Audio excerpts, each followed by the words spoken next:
probably done wonders for me mentally. Don't listen to one guy, listen to 25 guys and take little bits from everybody and make it your own.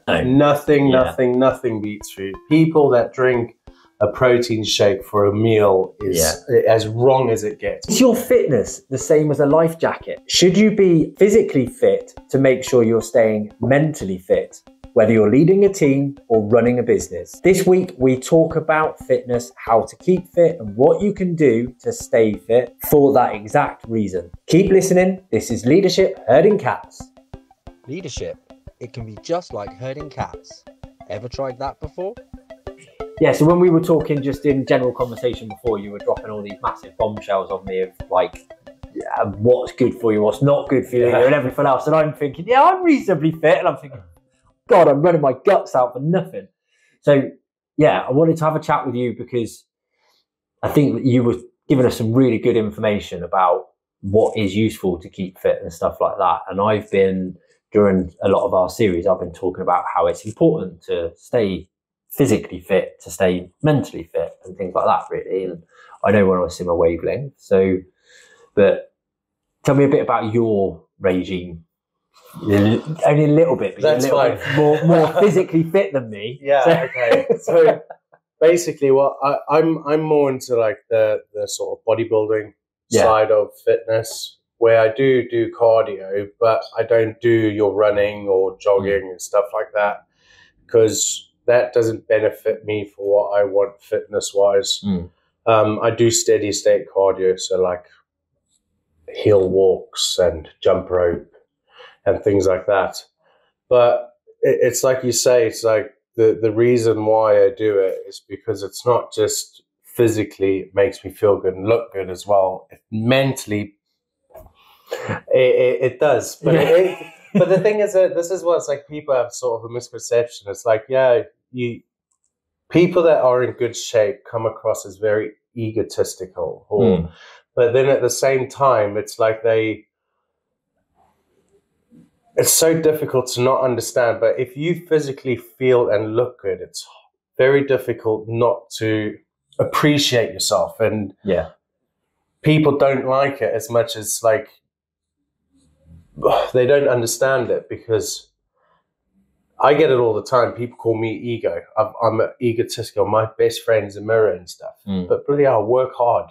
Yes, it's why can't I look at myself in the mirror and enjoy what the process of everything I've just done? It's like, but yeah, it mentally, it's probably done wonders for me mentally. Like, I'm mentally strong now. If I feel good in myself, I just feel good in general with everything about life and work. But I do think that is 100% true, because ultimately, and I've, again, in some of the series that we've done, I've talked about the fact that, and running a business, you go through all sorts of good times and bad times and everything else. And it's when in those bad times, the really hard graft, that you find yourself not sticking to a regime and not working out or whatever else, which actually just makes it harder, because your mind isn't clear, and it is all a mood thing, isn't it? You're down. And I, from the perspective of being egotistical and all the rest of it, it is about taking pride, isn't it? So if you've got a nice car, and you polish it, you take pride in it, you have a look at it every now and then. I don't blame anyone for that. There's difference. But so what started you? Have you always sort of been into it? So I've not really always been into it. I've sort of like grew up in like an extreme sports lifestyle. So I've never really done things like that were good for my health, but I still had to be physically active to do what I did. I did skateboarding, I rode motocross, I surfed a lot. So it's physically demanding sports, but I didn't have to look good to it. I just had to keep up. Like, I was very skinny, but then at the same time I was eating junk food, but I wasn't putting weight on because of all the skateboarding and stuff that I was doing. But I've always been interested in going to the gym. I've always sort of like, in the back of my head, when I was younger, I've always wanted to sort of get into shape physically and look good and stuff. But it never really happened. And then only when I was 25 is when I was like, this is it, time. Gym membership, personal training for 2 months, and that's where it started. Yeah. I haven't stopped since. I'm 34 now. With the personal trainer, is that where because you would like throw in all these different technical things at me last time we spoke, which obviously made very clear sense to you, none to me whatsoever. But is that where you learned all of that with a personal trainer? No. I learned all of that myself. Yeah. It's like the reason why I like the fitness industry is like you can always better yourself. Yeah. Always. There's no right, I'm the best I can be. There's always more. There's always more. You can get into the best shape of your life, but then, well, I want to be bigger. Yeah. I want to be stronger. And this is why it's such an interesting subject to talk about, because the education out there is immense. You just have to go on YouTube and listen to one guy, but then you listen to another guy and he's saying what this guy says is wrong. You should listen to this. It's all about how you take your information from all the other people and just get an understanding of what it is. Because at the end of the day, it's a simple sort of fitness is simple to get fit. It gets complicated when you don't want to be open-minded. When I listen to this one guy, I'm going to train like this one guy does. Well, you're not that guy. He weighs 160 kilos. You weigh 80 kilos. Yeah. Why are you training like him? Yeah. And I think that's probably one of the simplest things, but also one of the most complex things, isn't it? Because everyone is different in their mind as well as their body. Like for me, I mean, I've always been very active. I wouldn't say I've ever been very unfit. I mean, I've carried quite a lot of weight, don't get me wrong, and I still carry a bit now. But I've always been very active. Yeah. When I was younger, I would do a bit of the weights and stuff like that. But because my job was much more physical, it was much easier for me then. Yeah. But I've never liked running. Yeah, when I wanted to get fit, that was the first thing that came into my mind. Oh, we're running. Right, let's go running. But similar thing to what you were just saying, you can always do that a little bit more. And I've got that mindset of, oh, well, now I've run that far, I want to run a little bit further. Or now I've done that fast, I want to run a bit faster and that sort of thing. So I think I can see why it's addictive in that sense as much as anything else. But I suppose for me, the most interesting thing is what you were saying before about the difference between the cardio, the running and that sort of type of exercise compared to the weightlifting or bodybuilding, because that is, for one, it's getting more and more popular now as well, isn't it? Yeah. Is the bodybuilding side of it. But why is that better for you, for some people, than the cardio side of things? I wouldn't necessarily say it's better for you, because both have their benefits at the end of the day. The difference is people think they're going to lose.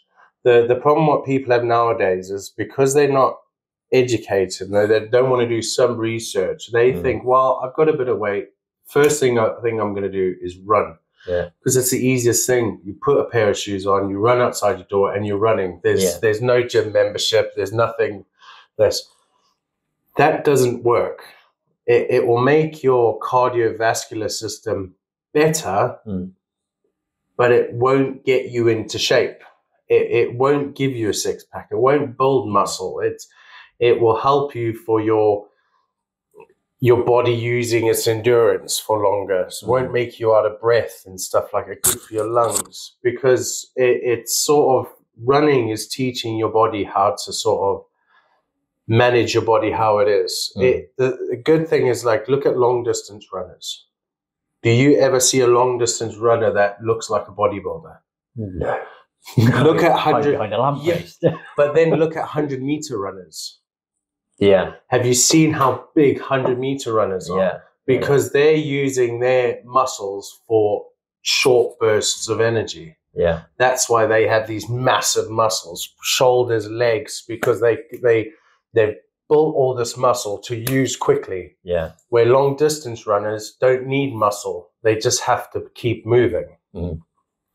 And it's the same with cyclists as well. If you look at like long distance cyclists, they're very small, very, very small and skinny, because they don't need a lot of muscle on their body to keep moving. But then when you look at the sprint cyclists, those ones that track cyclists, Yeah.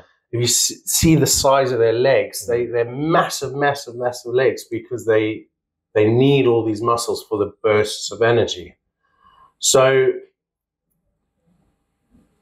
running will get you somewhere, and yes, it will get you healthier. It will be good for your cardiovascular system. But if you're chasing a goal of, well, I want to lose weight, I want a six-pack, I want to build muscle, running's not the thing for you. You've got to lift weight. You've got to damage your muscle. You've got to sort of put some sort of stress on certain muscle groups for them to repair, to grow. Running's not going to do that. No. And that's why I don't do running as well, because if I run for long periods of time, your body starts digging for energy in places, so your muscle can start breaking down because your body's looking for energy to keep on going. That's why runners are very skinny, because they run for long distances. They don't have fat storage in their body. Their body's going to start breaking down muscle to keep that energy going for them to run longer. That makes sense. Yeah. Again, it's. I'm not a big research person. I will be completely honest. I'm not one of those that can sit there and just read loads of different things like that. I'm not. But it's very interesting to look at the different perspectives because, like I say, a couple of years ago, I was carrying quite a lot of weight. I got really heavy. I just like my food. I really like my food. I like my food now. I still do. So I still like mine, and that's it. But it's kind of one of those, isn't it? It's when you get to that sort of point and you realise, oh, hang on a minute, you do the obvious, and that's what I did. I went on a diet. I restricted my intake and started running and exercising in that sense. I never really thought, although I'd be more inclined to do it, I never really thought about going down the sort of bodybuilding side of things. But when you say like, well, the running eats away at muscle, I mean, I'm naturally quite broad in the shoulders and things like that, and I do quite a lot of lifting just generally around the house and with the kit, the horses and stuff. So, but you do, when you're running quite a lot, you start to realize that actually it's changing your body in a different way. So, but you were saying before as well about when you're lifting weights, you're essentially damaging the muscle to build. Yeah. So the different. Also, here's the thing about the difference between running 5 miles to going to the gym for an hour. Which one's best? So, if you run for 5 miles, you're going to burn calories whilst you run. Yeah, that's it. You start running, your body does this. Like if you look at a pie graph, in a way. Your body starts climbing to a point where it's burning calories. And once your body gets used to its steady pace, it will burn a certain amount of calories per minute continuously. Where if you lift weights, the graph would be like this, because for that 30 seconds that you're doing one set of bench press, everyone knows what's a bench press. Yeah. For that 30 seconds that you're doing 10 reps of a bench press, you're burning calories continuously because you're putting your muscle under so much stress that when you rest, then the calories are going to start coming down because you're resting, and then you do it again. So you instead of the graph going up and steadying out during a run, it's looking like this. Yeah. But the benefit of that happening is because you're damaging your muscle. When you stop training, your muscle's damaged. Your body's going to be still doing this because it's repairing itself for the next 48 hours. So that's where I told you about the DOMS. Yeah. DOMS is delayed offset muscle soreness. You felt it before when you've lifted something heavy, and then that night or the next day, your muscles are really, really sore. And that's the muscle fibers have actually torn. Yeah. And that's how muscle grows. That's where amino acids come into play and protein comes into play, because that will work together to repair the fibers. And that's how muscle grows. You have to damage muscle and then eat the correct nutrients to repair the muscle so it just gets bigger and stronger all the time. Which is why a lot of people these days, they take the different supplements as well, to obviously. The one thing I would say, nothing beats food. No. Nothing beats food. People that drink a protein shake for a meal is as wrong as it gets. It's not a meal, it's a supplement. You're telling me to eat. I like it. Yeah, eat. But it's true though. Nothing beats food. Yeah. You get the best source of protein, the best sorts of nutrients, the best sorts of anything. Carbs is food. Yeah. Don't rely on a protein shake to get your protein. It's a supplement. Oh, my protein shake has 60 grams of protein in it. I'll get more out of eating 5 eggs than that protein shake because my body is designed to eat food. Yeah. It's a supplement. And then, you do get these new ones, Huel. You've heard of Huel, those. Yeah. I can see the benefit of that, but those are designed for people that have not enough time to actually cook a meal, that they can just put a meal in a bottle. Yeah, that's good for you, but nothing beats the real meal. And I think that a lot of the time that's what people forget, isn't it? Is the human body is a wonderful thing. Yes. It is naturally designed to break down food and do all this. And honestly, it's my opinion that a lot of what we do these days causes a lot of our issues because we are actually a long way away from what is natural to us. Yeah. Whether that's by choice or by design or whatever, it's a long way away from what is natural to the body. So if you deviate from that, likelihood is you're not going to be doing the best thing for your body, isn't it? Yeah. So, and just sticking on that point for a bit, and then we'll kind of loop back around because are you vegetarian or vegan?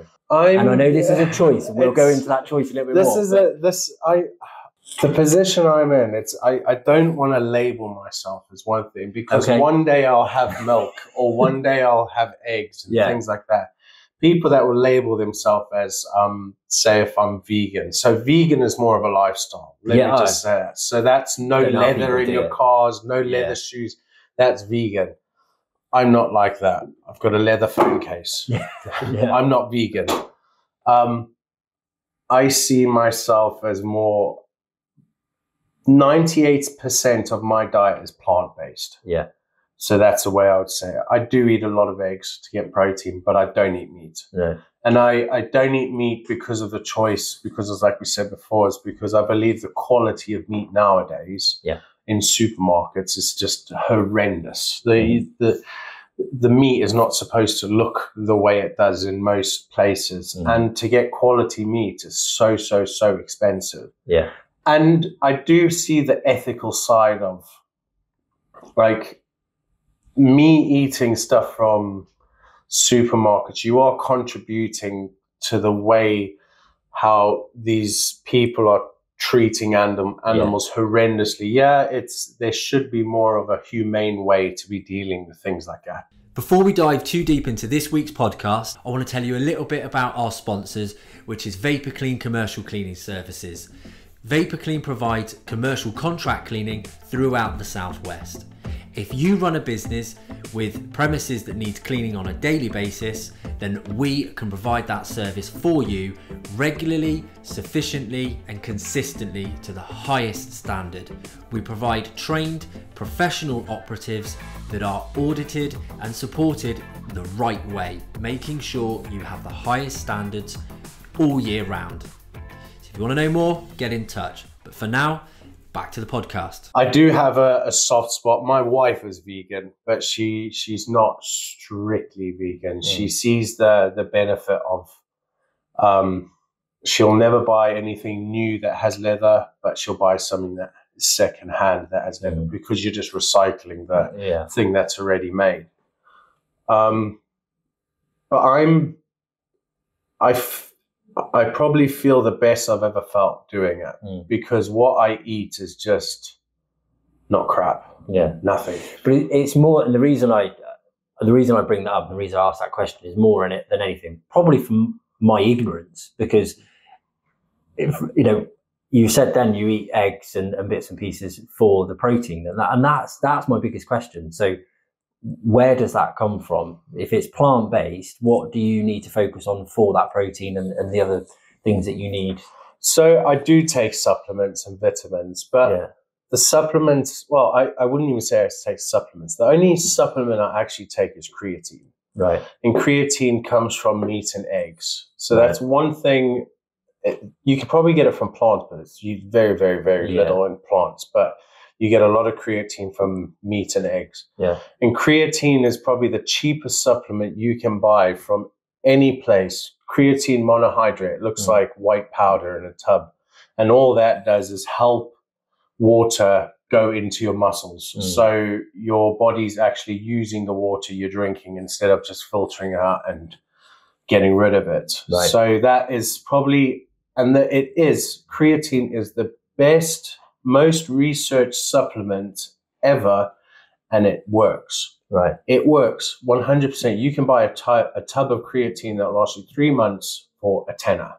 It works. It works. So what does that? I know, like you say, it helps you use the water. What does that do?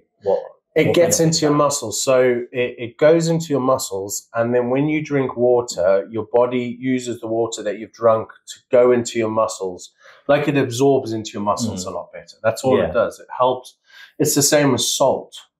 Salt is sort of does the same sort of thing. I don't know if you've ever heard of that. Do you know when you get people that say you shouldn't eat too much salt? That's nonsense. Salt's good for you. Yeah. As long as you're drinking a lot of water. Well, they say if you get cramp, don't they? You're not eating enough salt. Yeah. So But that's the thing, is a salt does the same thing. It's like not don't eat buckets loads of salts, but if you have a teaspoon of salt with a glass of water every day, the benefits for it is amazing, because there's so many minerals inside salts that's good for your body. But yeah, creatine's a good one. Yeah. There's a lot of other nonsense out there, like branched chain amino acids. That's a waste of time, because you can get that from food. Yeah. But all I take now is a normal multivitamin and an omega, so an omega oil,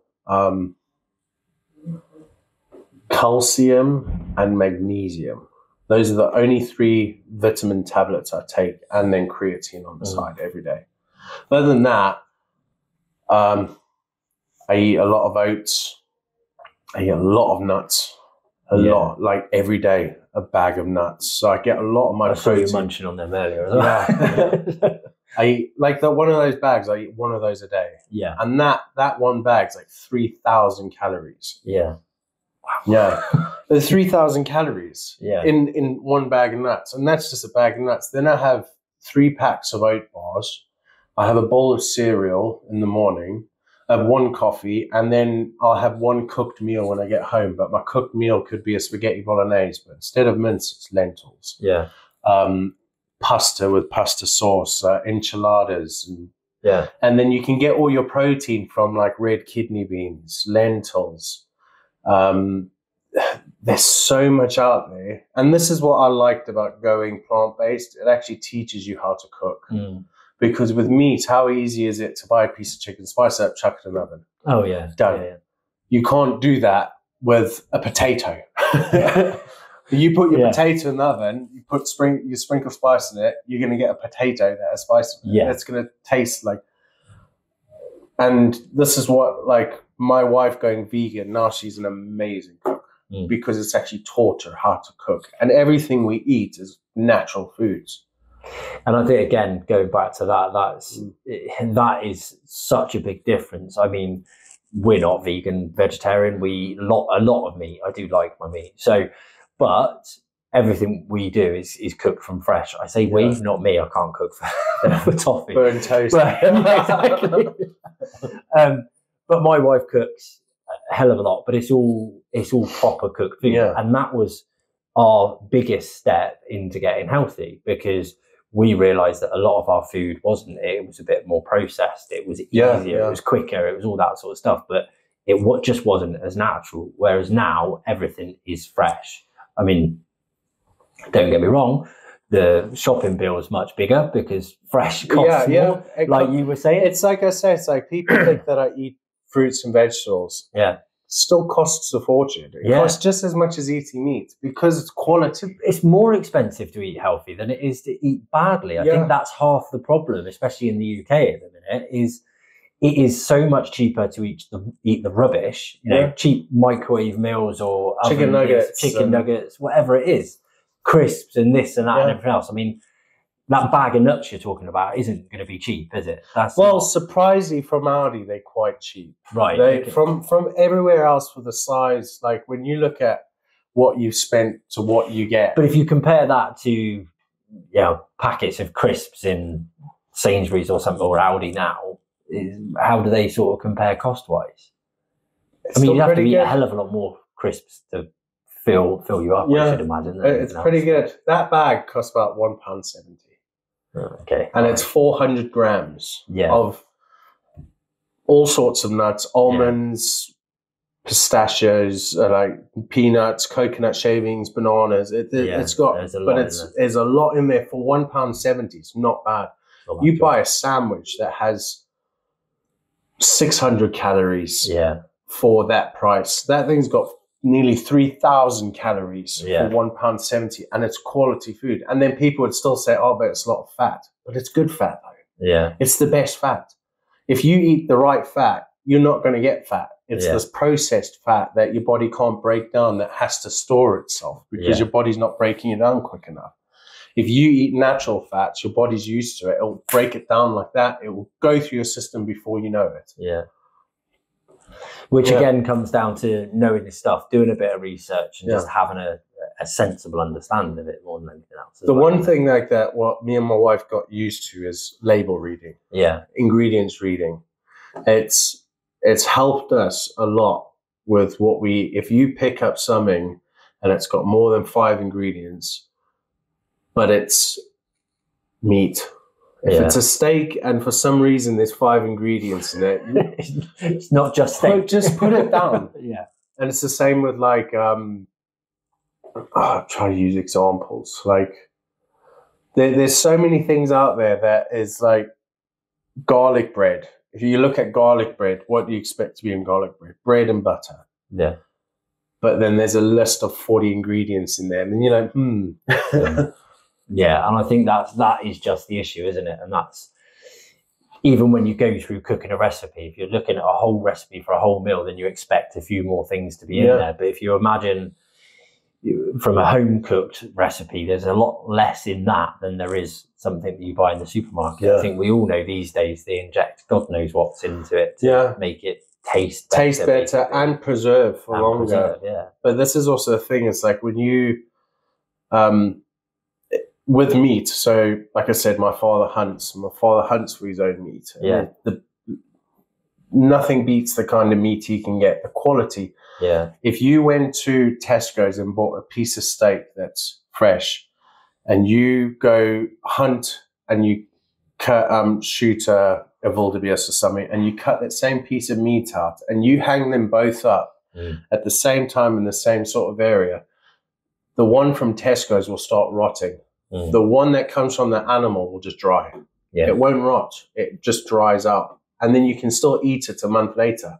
Because there's no nonsense in that meat. And that's what they do in South Africa, same in America, beef jerky and biltong. They hang the meat up to dry.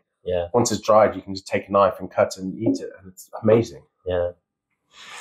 So going back to the actual, your sort of gym regime then and what you do in there. So you've got me hooked and very, very intrigued. I will say that. Good. So what sort of exercises do you do then? What is that? Do you just literally go and lift weights? Do you just lift, whatever it is, 10 reps? And this is where it's like, it's taken me so long, and it probably might change 6 months from now. So it's first learning everything. I've done every single workout that you possibly think of, and there's probably more I haven't done. And just for a chest, just your chest alone, there's probably about 100 workouts just for your chest. That's nice. Just a push-up, there's probably about 25 different variations of a push-up. Really? That hits different areas of your chest and shoulders and triceps. And there's so much out there. And this is the thing, as I tell people, if you're ever going to get into the gym, learn the basics. Just don't overdo it. Don't go, well, I'm doing my diet and I'm doing a gym program and I'm doing a training program, but I'm pushing weight. it's too much. Find one and concentrate on one. Once you've got one down, then you move on, and then you just keep better. And that's the only reason why I got a personal trainer, is to basically for him to show me workouts. Yeah. Well, this is what you do, and this, it will do this. This is what you do. And that got me to my basics. And then from then I kept on learning more and more and more, and then training with more people. And then you eventually just find things you enjoy doing. And this is why when I go to the gym, my gym split now is basically push, pull, legs. Right. So I do everything push related on one day. Yeah. Everything pull related on the next day, and then legs on the next day. And I rest in between every day. Yeah. And just go like that. And when you think like push, so everything pushing away, chest, shoulders, triceps, that's push. Pulling is back, rear delts, biceps, because if you lift your arms like that, you're pulling towards you. Yeah. And then legs is all that. Yeah.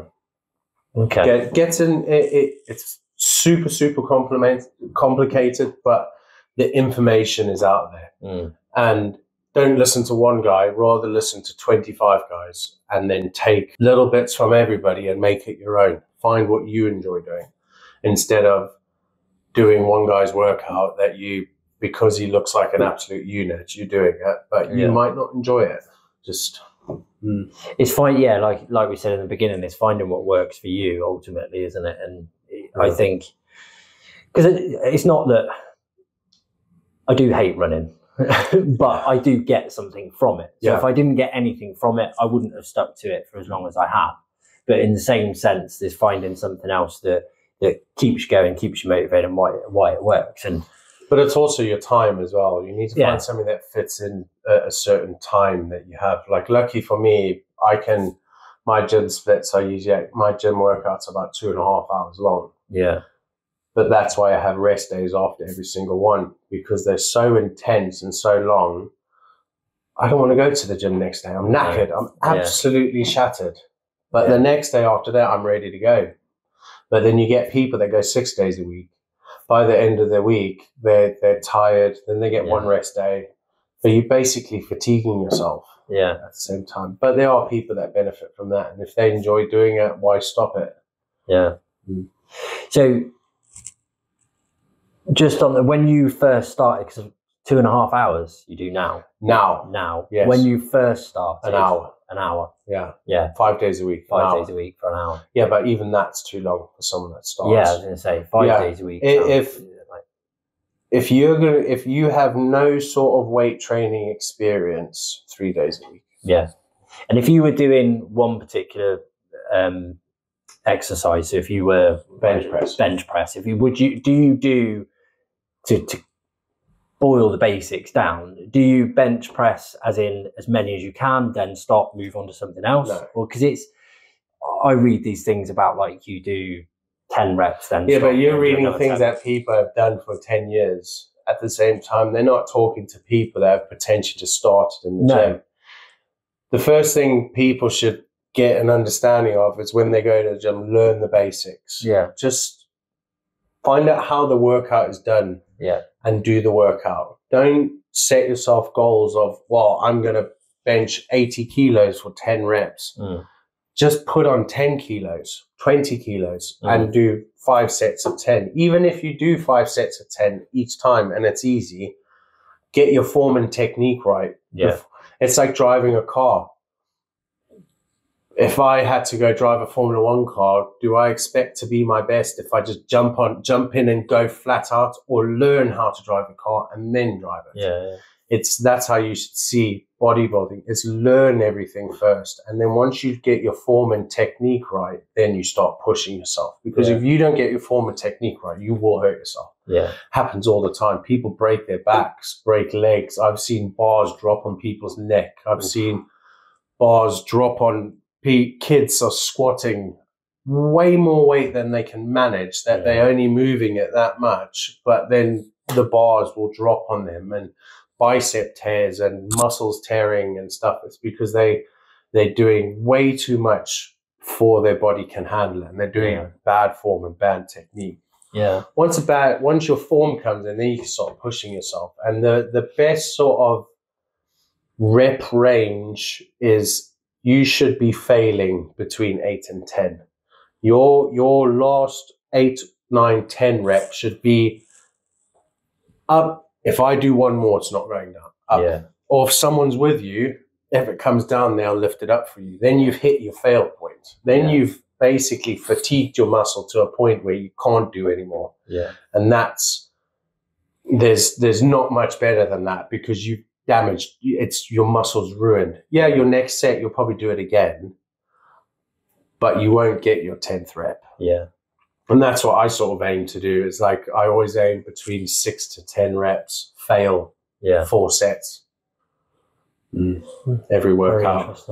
And I suppose the thing is to remember for that as well, especially for the purpose of what we're talking about now, is all the time you're learning that, all the time you're doing this something new, you've got something else to focus on, haven't you? And if it's you know, if you're at work, whether it's employed or leading a business or owning a business, what else, it's a break. It's getting outside of your head as much as anything else. So that's what I find. You get out of your head, out of the situation, and you've got something else to focus on, which can just make the world a difference. Yeah, I don't want to be thinking about cleaning an extractor system when I'm squatting 200 kilos. Well, I don't think you've got much choice. I want to lift that weight, and all I can think about is, if you don't lift this weight, it's coming back down on you.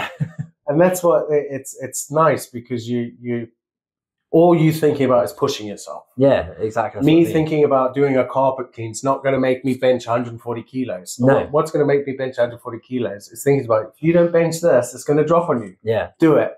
And that's what I mean by putting yourself in that sort of situation, giving yourself something else to aim for, focus on, and everything else, gets you out of that mindset, gives you that break that you may need to go back and fight another day and just be happier in yourself, which like now, I work 9-10 hours a day, sometimes bust my ass all day, sweating. But when I know it's my gym time, I cannot wait to go to, like tonight, I can't wait to go to the gym. I'm already prepping what I'm going to do. I'm already there. I'm like, all right, I've got to do this. Yeah. Because I love it. I love pushing myself. I love it. Yeah. It's scary, but yeah, it's good fun. Why not? Brilliant. Well, thank you very much, Carl. It's really interesting. We'll probably cut back when I've hurt myself. No, you'll be fine. You'll be fine. There's a lot of like directions I could tell you if you needed any information, like go listen to this guy. But it's like I said, people go listen to people that have been doing this for 25 years. You should try and find the people that are actually has an understanding for people that have not done this at all. Get them. Those are the ones you want to speak to, because the people that are teaching you to do this, that have done it for 25 years, they're speaking what they would do. They've been doing it for 25 years. Well, can't expect this person to be doing what this person's doing. No. Yeah. That's the thing, isn't it? Brilliant. Thank you very much for your time. We'll let you get on to your job. No worries. Thank you very much. Yeah. Gym. 6 o'clock. More importantly, obviously. Thanks for listening, and remember to check us out next week on Leadership Herding Cats.